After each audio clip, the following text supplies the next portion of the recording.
Hey folks, welcome to another fun-filled edition of What's Cooking with Big Poppi. Hadn't been a couple weeks since we've done a video. We've just been really busy and things are going on, but we're back on the right track here. It's 137 degrees outside right now here in Austin, Texas. So what have we decided to do today?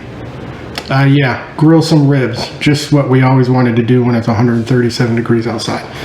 So I'm doing this video by myself because my faithful companion, she decided to leave the house for a little bit. She said, "You're on your own today, buddy." So we're gonna see how I do on my own. But we're gonna do some baby back ribs. I've got some rub that Sonia and I have made up. I'm not sure if you can see that. It's got a lot of good stuff in there. And we're gonna put them on the smoker today, and they're gonna end up cooking for 6 hours. 6 hours. These are called 3-2-1 ribs. You do it in 3 different sections. Smoke them uncovered for 3 hours. Wrap them in foil with some apple juice. We'll go over that later on. Big important part there. For 2 hours, and then you unwrap them again and smoke them again for the last hour while you put barbecue sauce on it. So with that being said, I'm going to get ready for these ribs. I've already taken off the silver skin on the back side of these ribs. That's a real big thing to do. It's going to let flavor and smoke get in through the bottom, and then plus when you're eating them, you don't have that little film on the bottom. Some folks take it out, some don't. I always take it off. And another big thing about these ribs I did is I let them come up to room temperature, just like I do pretty much everything we throw on the grill. Let it come up to room temperature first, and before you get ready to marinate it or season it or anything like that. And then I trim the fat off them. Because this is going to be a low and slow cook, you want to get all that fat off there you can, because it's not going to really render down and get crispy and all that, because it's not going to be any kind of high heat, and it's not like brisket where it's going to be on there for 20 hours. So with that being said, we're going to zoom in on these ribs, and then I'll go through a couple steps of what I do to get them cooking for you.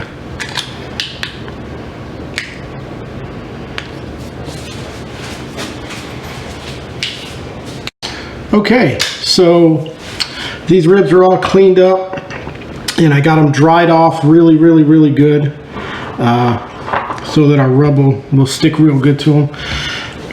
One thing I always do with a lot of barbecue meat, ribs, barbecue pork, pork loins or pork shoulders, rub them down with mustard. Can be pretty generous. It acts as a good binder, and it helps your rub just kind of stay on the meat. A lot of times, if you've noticed, it'll fall off if you don't. And I put rub and everything on the bottom too. I kind of beat this one up with maybe got a little too much mustard on there, but that's okay. So, and this is like I said, this rub that Sonia and I made, I don't know if you can see that too well. It's got brown sugar, onion, garlic, peppers, coarse ground salt, a little bit of cayenne, some smoky paprika, and maybe 1 or 2 other things that I forgot. But we're going to be kind of generous with this. And then one trick I found, it just always seems to work better for me. And here's how I rub my meat rub in with a big spoon. Just always seems to work better for me. Otherwise it sticks to your hands, and then you got a big mess. And unless you're wearing rubber gloves, which like latex gloves or something like that, which I don't know anyone who can get their hands on latex gloves right now. If you can, let me know, because I'll get some from you. Okay, so that side looks like we're pretty good. Yeah, I got a little bit extra on there. Okay, so now we're going to get this top side done.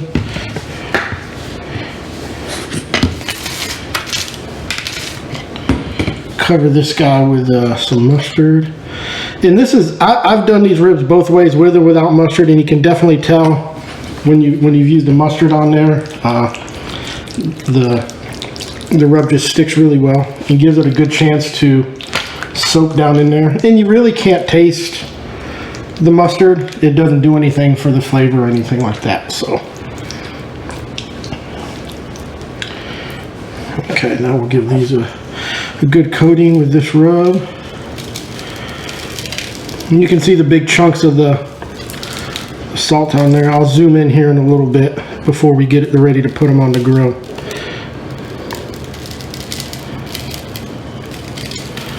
Yeah, don't be afraid to use rub. Don't be afraid to put a little more than you think you need on there. It's only going to help you out when you're cooking these things. Get it all rubbed in here now. Good.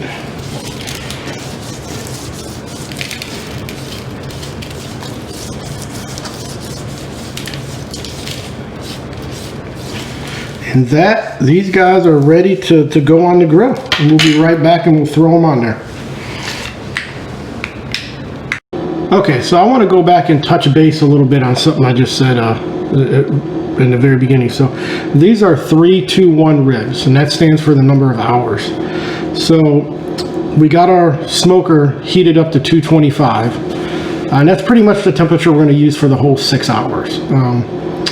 And then we're going to put them on the smoker naked, just like this, for 3 hours and let them smoke. No need to open it up and look at it or do anything. No, you don't need to spray it, anything like that, for 3 hours. At the 3 hour mark, we're going to take some foil and wrap them up, put a cup of apple juice in there, and put them back on the grill bone side up. And that's going to braise these ribs a little bit. That apple juice is going to boil a little bit inside that foil, and it's going to cook these ribs, and that's what's going to make them really tender. They'll start to pull off the bone. You'll see that when we do that. And then at the end of that 2 hour mark, we're going to take them out of the foil and put them back on the grill unwrapped for the last hour, and slather them with barbecue sauce about 2-3 times during that last hour, and then they'll get a really dark, crispy coating, and that barbecue sauce will really bake in there. So I just didn't think I explained that too well in the very beginning of the video. So now that I've got that explained, I think we'll go outside and check our grill. It's probably a little hot, but we'll get these guys on the grill. Okay, as you can see, I got these guys on the grill, on the smoker. This grill is pretty nice. I can fit probably 4 racks of ribs on here. This is made by Camp Chef. No, I'm not getting sponsor money or anything like that. But it's pretty cool. It's got a little digital readout right here. You can set your temperatures, and it just cooled down pretty quick. Just in the time it took me to put the ribs on there. So that's a good learning tool right there. Every time you open up your grill, you're going to lose a ton of temperature and a ton of heat. And then your grill just has to work that much harder and throws your timing and all that off. So. But that'll come back up to 225 and stay there, and it'll start smoking. That chimney will start cranking out some smoke here in a minute or two. And now the hard part's over. We got 3 hours to go outside, to go back inside and cool down, and just sit and check our temperature and our time, and we'll be back in 3 hours and when we do the next step. Hey, it has been a very quick 3 hours. I got nothing accomplished around the house that I was supposed to this afternoon. I was just thinking about these ribs and smelling them. So taking a nap. I did take a nap too. That's mainly why I got nothing accomplished. So that's the nice thing about having a pellet smoker. It just does its thing automatically. Set the temperature, you set it and forget it. I think that was a commercial for something a long time ago. So it's been 3 hours. Let's look at these ribs and see what they look like. Get them out of here and do our step number 2. Oh yeah, if you can, buy yourself a pair of these big thick rubber gloves like that. They look funky, but they help you just grabbing meat off the grill and all that. They'll definitely protect you. Oh yeah. So, okay. That's what they look like after 3 hours. You can see on the back side here, starting to come away from the bone a little bit. We're going to lay them bone side down. And this is where we start to take our foil. Not bone side down. Well, bone side up. Oh, bone side up. Okay. Bone side up. That's what I meant. I'm going to make a little boat out of our aluminum foil.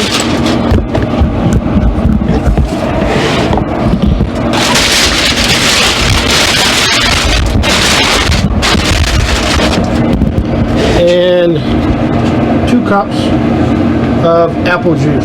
Yes, apple juice. So I'm going to pour it directly right there.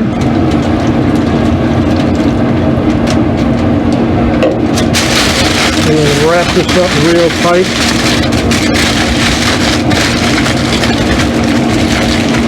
And that's 2 sheets of aluminum foil? 2 big humongous sheets of aluminum foil. I'm trying to make it seal so that it'll steam, kind of steam itself. It's going to kind of double cook it. So that is all set. Our grill is still set at 225, which is what we want it to be at. And we're going to put these back on there. And again, bone side down, because if you don't, you run the risk of... Bone side up? Bone side up. Why do I get that all confused every time? Dang it. Bone side up, because if not, you run the risk of poking a hole in your aluminum foil, and it's going to make a big old mess. So that's step 2. We are got 2 more hours to kill. So maybe I can take another nap. No. No. Okay. All right. So it's been another 2 hours. So total of 5 hours these ribs have been on the grill. And we're about to pull them off. And we're going to take them out and unwrap them and check them right now. Oh my gosh.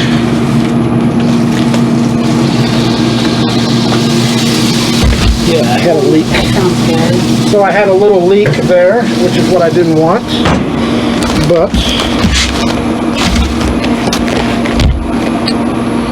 it's all nasty.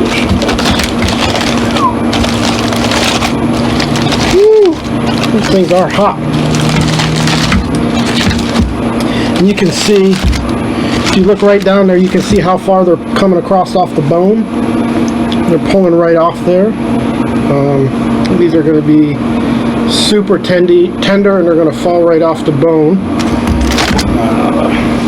Let's do this, see if I can not make a mess like I normally do. It's a little different trying to do this for a camera. Oh man, they're going to fall right apart on me. Well.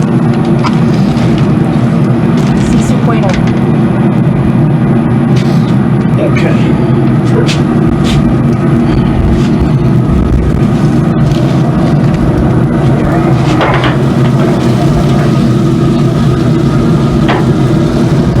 Well, you saw a little blooper action there.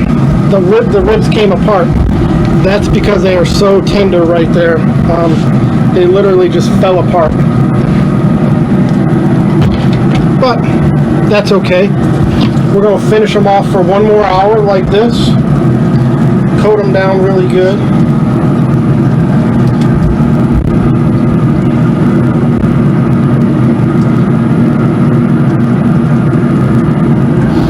I guess what I should have done is I should have opened them up and let them sit for about 10 minutes, and they would have hardened up a little bit. They would have thickened up, and they wouldn't have fallen apart like that. So I've got them back on the grill. I got some corn that I'm going to eat with these ribs, so I'm just throwing it on there. We coated them with some barbecue sauce, and we're going to let them cook for another hour. We're gonna coat them a couple more times with barbecue sauce, and then it'll be time to eat. Alrighty. Hey, well, another hour down. So the ribs were cooking for a total of 6 hours. As you can see, man, they are super tender. That's what they actually broke on me. They were that tender.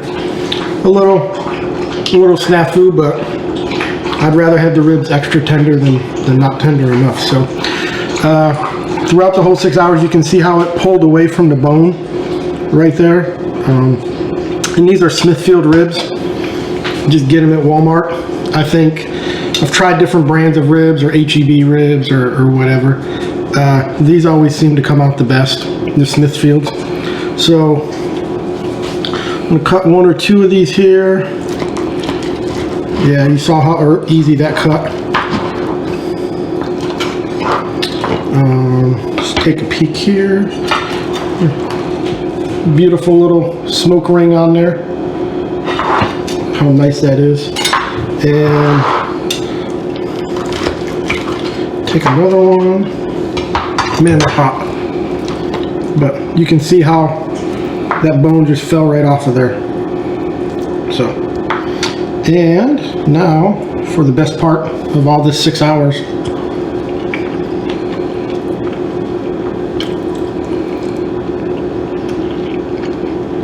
Do you want to keep watching me eat ribs? Because I'll do this all night long. Yeah, 3-2-1 ribs. 3 hours on the smoker. 2 hours wrapped up in foil. Another hour on the smoker. Will be the best ribs you'll ever have. They'll fall off the bone. Super tender. You can use whatever barbecue sauce, whatever rub you want.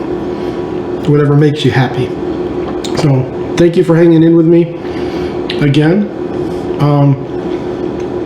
Exodus 14:14. He's always looking out for you. So thank y'all. Have fun.